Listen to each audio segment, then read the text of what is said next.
The third key strategy, initiatives and awards. Medium-term implementation 2018 to 2022. Number 1. Enhance the national search for sustainable and eco-friendly schools. The National Search for Eco-Friendly and Sustainable Schools is a functional and well-accepted existing platform of non-formal education to provide EE in the Philippines. Therefore, the action plan proposes to capitalize on this existing platform instead of introducing a new mechanism.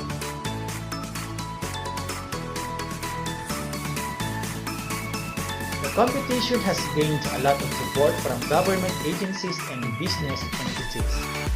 The focus of the original competition was found to be more environmentally inclined, although there were efforts to include socio-cultural and economic elements.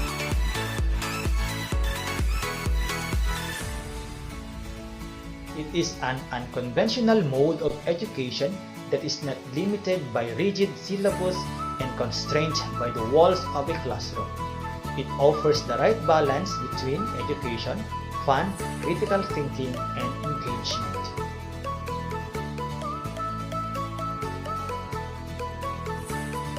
Strategy. The National Search for Eco-Friendly and Sustainable Schools is an existing platform in the Philippines, should be recognized as an organized form of non-formal education in the schools. To enhance and improve the NSSEFS, a well-balance between the pillars of sustainable development should be introduced into the competition.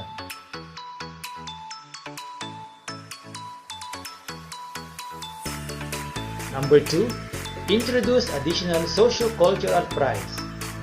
In addition to that, there are special awards for water leadership by Nestle, energy leadership by Meralco, and environmental leadership by the Land Bank at the regional and national levels for all the categories.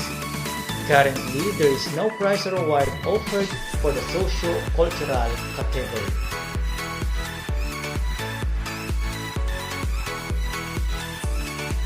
Upon the enhancement of the SSEFS and integration of a balanced socio-cultural element, it is necessary to encourage and reward schools and institutions that perform well in the socio-cultural domain.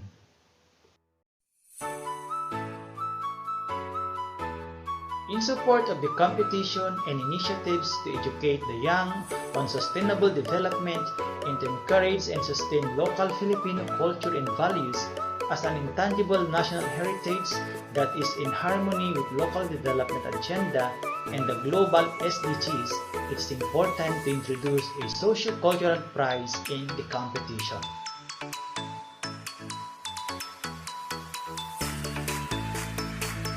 The prize will be awarded to winning projects that identify and show effort to sustain local culture in the form of values, traditions, customs, or other form of art or culture with aesthetic value.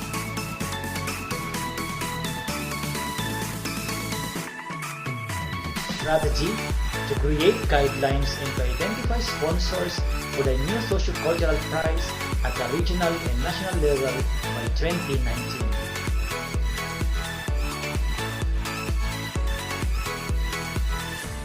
The long-term implementation 2023 to 2030 under initiatives and awards. Number 1. Elements of the NSSEFS made compulsory to all schools. Currently, participation in the NSSEFS competition is on a voluntary basis.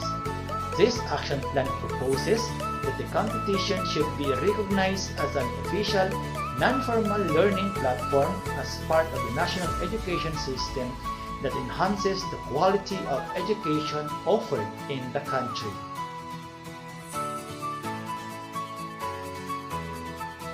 Therefore, to ensure equality and inclusivity to all students in the nation, the program should be implemented in every school.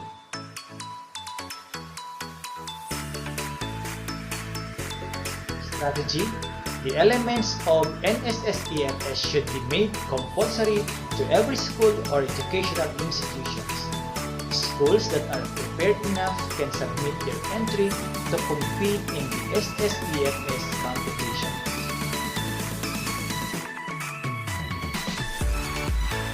Number 2. Awards for all SDGs designed and suitable sponsors identified. As the number of participating schools increase, it would be important to encourage and motivate, especially at the initial years. Therefore, as the elements of the competition are made compulsory to all schools and the number of schools that participate increase, additional recognition should be offered.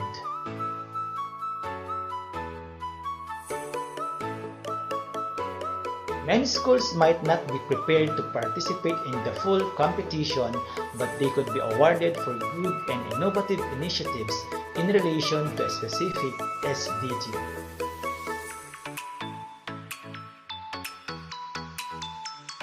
Strategy: an award for every SDG theme should be designed and made known to all schools. A special task force of judges should be identified to judge schools for these additional awards. Judges could be from the SDG subcommittees. It would be really motivational if the SDG subcommittees could sponsor the prizes.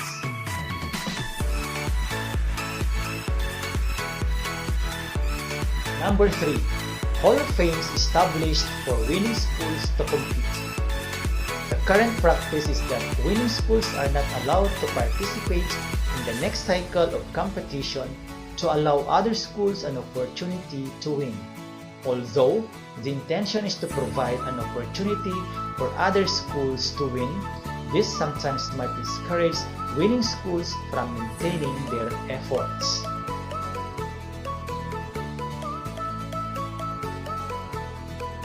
Eventually, schools should be encouraged to understand that the sustainable development practices and projects are part of non-formal education that the school is obliged to offer. In an effort to instill this culture, winning schools should be encouraged to sustain their best practices.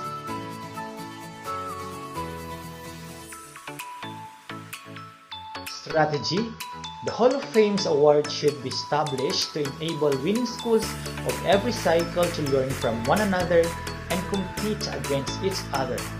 The Hall of Fames Award could be offered every 5 years after 2 cycles of the NSEFS and could be a source of best practices to other schools.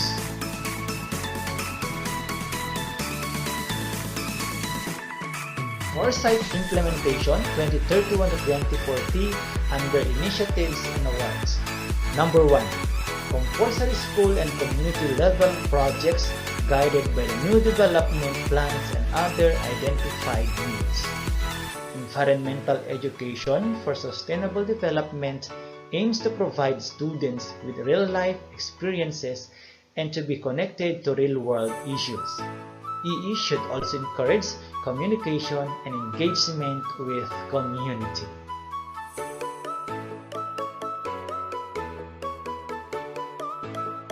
Foresight Implementation 2031-2040 under Initiatives and Awards.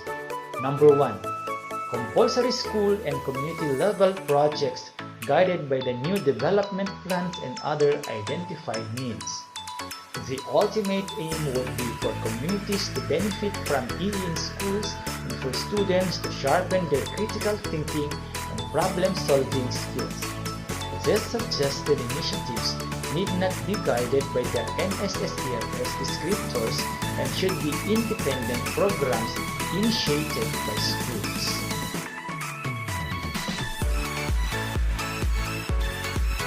Strategy: to make it compulsory for schools to organize community-level projects guided by the SDGs or other identified needs at least every 2 years.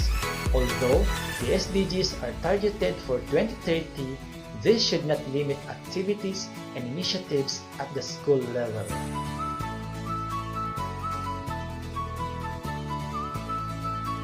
Number 2. Organize problem-based internship programs related to SDGs and socio-cultural values for tertiary students. With a broader set of specialized knowledge and skills, tertiary students will be able to propose better solutions to community problems through prototypes and programs. This would also allow students to use their knowledge and skills to more practical use. Strategy: tertiary education institutions should establish close contact with LGUs and barangay heads to identify needs and issues.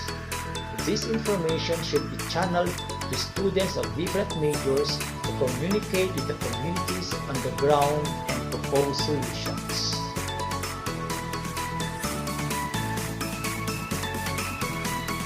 Number 3. Awards and prizes updated in line with new development agendas.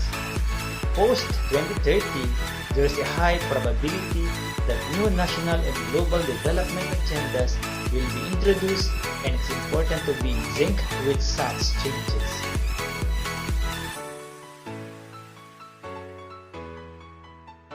Strategy: new awards in line with new descriptors added to the competition guidelines should be updated. It is not necessary to replace all descriptors post-2030, as it is highly likely that it will still be relevant.